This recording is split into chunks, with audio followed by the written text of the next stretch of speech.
Hello হামা কি করছিস? তা মেয়ে বলছে কি আর করবো বলো, এমন বাড়িতে বিয়ে দিয়েছো বড় বড় হাঁড়ি তুলতে হয়, নামাতে হয়। মেয়ে বলল, মেয়ের মা কত বড় শয়তান দেখুন, ফট করে আচ্ছা না কি করবি মা, আমি পরে ফোন করছি। তো শাশুড়ি টাশুড়ি কেউ আছে তোর কাছে?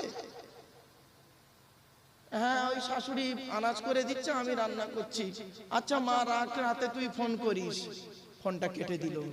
রাতের বেলা ঘরের ভিতরে মাকে ফোন করছে। এবার মা বুদ্ধি দিচ্ছে, শয়তান বুদ্ধি কিরাম দেখো। কেন কেন জামাইকে বলবি একটা ছোট গ্যাস কিনতে, ছোট হাঁড়ি কিনতে, ছোট হাঁড়িতে গ্যাসে রান্না করে খাবি। এক সংসারে কি সারা জীবন কেউ থাকে? একদিন তো আলাদা হতে হবে। তাই 2 বছর পরে হবি কেন, এখন হয়ে যা। কিছু বুঝতে পারছেন? পয়জনটা কোথায় ঢোকালো? এবার মেয়ে করলো কি, বউ করছে কি, স্বামীর খালি বলছে পারবো না, এই করবো না। এই ঝগড়া করতে করতে শাশুড়ি বৌমা হতে হতে ননদ ভাজে ভাবিতে হতে হতে অশান্তি করে বললো, আমি তোমার বাপের ভাত দিতে পারবো না, তোমার মার ভাত দিতে পারবো, হয় তোমার বাপ ছাড়ো, তোমার মা ছাড়ো, নয় আমার ছাড়ো। কোনটা ছাড়বে বলো? এ বউ পাগলা বিবির গোলাম বললো, সোনা তোমাকে ছাড়বো না। ঠিক না বেটি? বাস্তব, সোনা তোমাকে ছাড়বো না। বাস করলো কি, শয়তান বদমাইশ করলো কি। এবার এখানে থাকলে এই শোনেন না প্লিজ অ্যাটেনশন, এখানে থাকলে তো এক সংসারে বাপ তো আলাদা করতে দেবে না। বাপ খুব ডাঁটো, বাপ রাগী তো, বাপ ডাঁটো বোঝেন, ভাষা বুঝতে পারছেন? বাপ খুব কড়া মানুষ, আলাদা হতে দেবে না। এখানে থাকতে ভালো লাগে না, আমতায় ঘর ভাড়া করো, ওখানে থাকবে। হয়ে গেল। বলো তুমি তো এতে আমতায় কাজ করো, ওই পাশে একটা ঘর ভাড়া করতে পারোনি? তোমার আমি দুবেলা দুটো রেঁধে দিতাম, তুমি এখানে সকাল 7টার সময় বেরিয়ে যাও, সেই রাত 8টায় বাড়ি আসো, কে দুপুরে খেতে পাও না, তুমি দুপুরে খেতে। কিরম পলিটিক্সটা দেখুন, শিখে নিন। খবরদার এই শালার বাচ্চা, আমার এই আমি যেদিন মরে যাব, আমার এই ওয়াজগুলো রয়ে যাবে।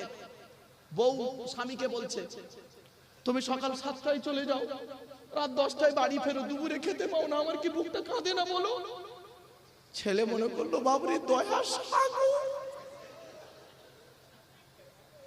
ঠিক বলেছো, তাহলে আমতায় একটা ঘর ভাড়া করি। হ্যাঁ করো। ব্যাস আমতায় ঘর ভাড়া করলো, ওখানে থাকলো। হঠাৎ ছেলে বাপকে বলছে, আব্বা ওমা কি হয়েছে বাবা? আমি তোমার বৌমা বলছিল ও ওই আমতাতে থাকলে একটু ভালো হতো, ওখানে একটা ঘর দেখেছি, খুব ভালো ঘর, অমুক তমুক। বাপ তো বুঝতে পেরেছে, বাপ বুঝতে পেরেছে যে নিশ্চয়ই অবস্থা খারাপ, আলাদা হয়ে যাবে ছেলে। কি করবে? কিছু করার নেই। উল্টো পাল্টা বললে ছেলে বাপকে পয়সা দেবে না।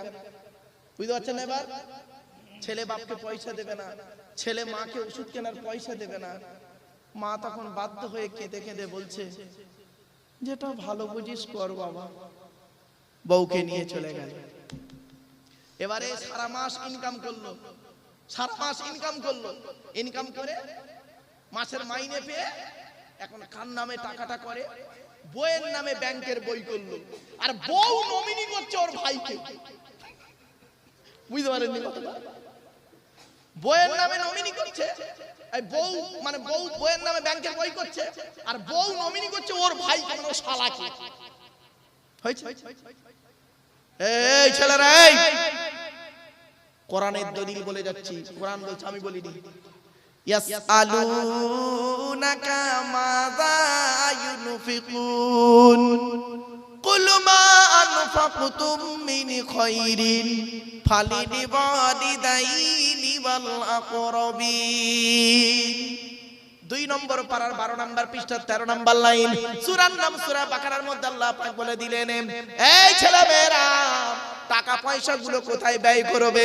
টাকা পয়সাগুলো সর্বপ্রথম কাদের পিছনে ব্যয় করবে? সর্বপ্রথম টাকা পয়সা কার পিছনে ব্যয় করবে?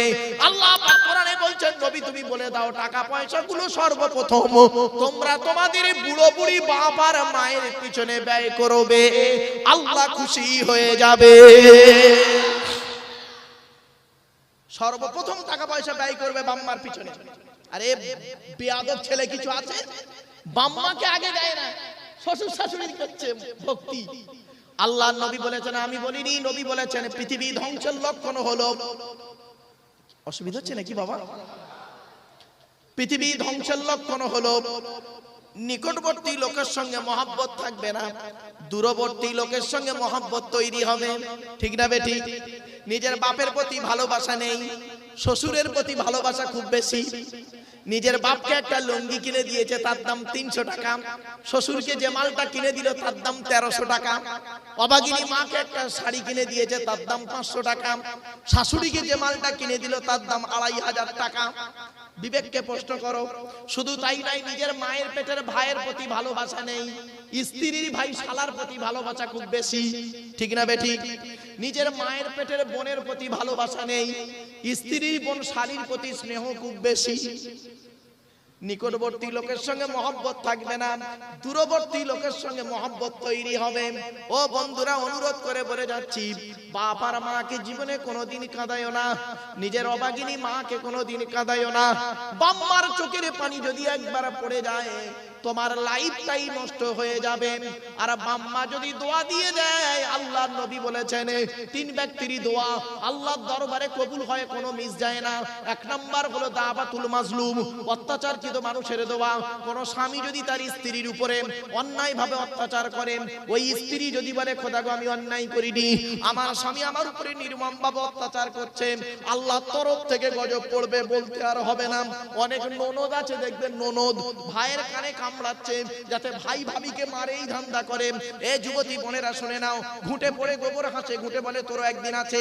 তুমি ভাবি পরের মেয়েকে যদি আপন করতে না পারো, তোমাকেও একদিন লোকের বাড়ি ভাবি হয়ে যেতে হবে, আল্লাহর তরফ থেকে গজব পড়বে, বলতে আর হবে না। অনেক বউমাও আছে দেখবেন ডেঞ্জার, স্বামীর ইনকাম বেশি, স্বামীটাকে নিয়ে ছেলেটাকে মেয়েটাকে নিয়ে খালি আলাদা খাবার ধান্দা করে।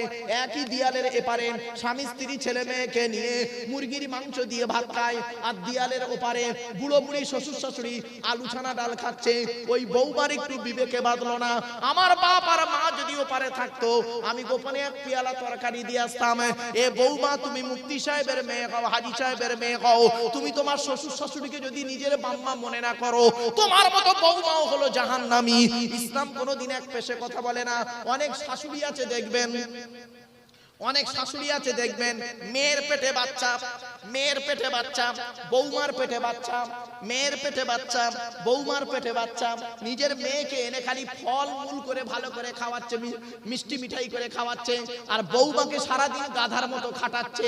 একদিন বৌমা উঠতে পারে না, শরীর অসুস্থ, পাড়ায় পাড়ায় শাশুড়ি বলে বলে বেড়াচ্ছে, আমরা আর পেটে বাচ্চা ধরি, ও একাই শুধু বাচ্চা ধরেছে। ঠিক না বেঠিক? একদম বাস্তব কথাটা বললাম। অসুবিধা হচ্ছে না? অসুবিধা হচ্ছে? 1 নাম্বার নবী বললেন বিদ্যা উঠে চলে যাবে। 2 নাম্বার ব্যভিচার বেড়ে যাবে।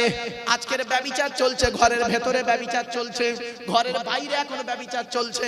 রাগ করো না বন্ধু, এই আমার বাপেরা, বাস্তব কথাটাই বললাম বাবা, আমারে ভুল বুঝো না বাপ, আমার বাস্তব কথা 2-1টা কথা বলে গেলাম। চলো এবারে আসছি বিশ্ব নবী মুহাম্মদ সাল্লাল্লাহু আলাইহি ওয়াসাল্লাম, সেই নবীর হাদিস থেকে 2টা কথা বলবো আপনাদেরকে। এতক্ষণ আপনাদেরকে গুছিয়ে নেওয়ার জন্য অনেক কথা বললাম। বিশ্ব নবী মুহাম্মদ সাল্লাল্লাহু আলাইহি ওয়াসাল্লাম তিনি বললেন, কি কি কি কি অসুবিধা হচ্ছে?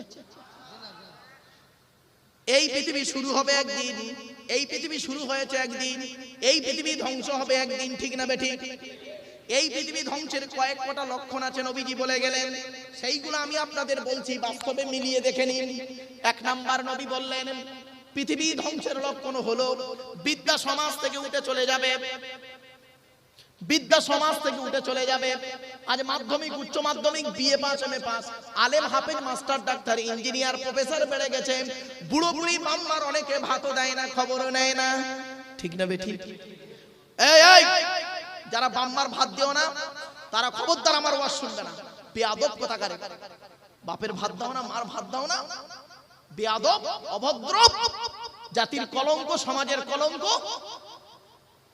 এই যুবক ছেলেরা শুনে নাও, যাদের বাড়িতে বুড়ো বুড়ি বাপ আর মা বেঁচে আছে, যাদের বাড়িতে বুড়ো বুড়ি বাপ আর মা বেঁচে আছে, বাড়ি থেকে যখন বেরোবি, বাড়ি থেকে যখন বেরোবি, বাপ আর মা যদি বেঁচে থাকে, বাপ আর মায়ের দোয়া নিয়ে বাড়ি থেকে বেরোবে, গাড়ির তলার ভিতরে ঢুকে যাবে, লরির তলার ভিতরে ঢুকে যাবে, আমার আল্লাহ করবে কি, বাম্মার দোয়ার ওসিলায় গাড়ির তলার ভেতর থেকে জীবিত টেনে বের করে আনবে।